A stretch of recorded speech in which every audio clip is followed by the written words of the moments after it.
On ne voit bien qu'avec le cœur, disait le renard du Petit Prince.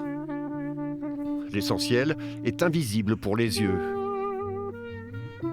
Peut-être Thérèse Rothureau s'est-elle souvenue d'une lointaine lecture de Saint-Exupéry quand un jour, elle se baladait sur son île d'Aix d'adoption, quand partout, des zoyas, petites plantes anodines des sables. Une d'elles avait été fragilisée par la tempête. On ne voit toujours dans les plantes qu'un petit morceau, mais que l'essentiel, il est là.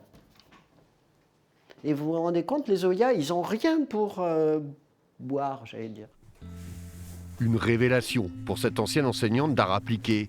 Encouragée par le célèbre jardinier botaniste Gilles Clément de passage sur l'île, elle a donc décidé de partager sa curiosité pour cette miraculeuse vie souterraine.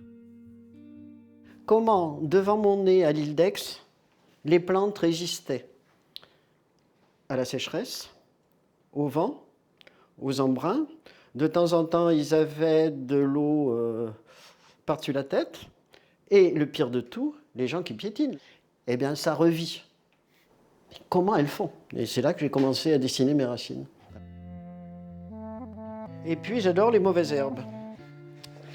Dans les mauvaises herbes, il y a le chien-dent. Le chien-dent, ben lui aussi, c'est comme ce que je vous ai montré tout à l'heure. C'est une tige qui va courir ou à la surface du sol ou un petit peu en dessous. Giroflée des dunes, immortelle des sables, mais aussi navet ou carotte sauvage, les délicates pensées de Thérèse ont tout naturellement trouvé leur place dans une salle du Muséum de La Rochelle. Racine, mettre au jour l'invisible, c'est le titre de cette exposition.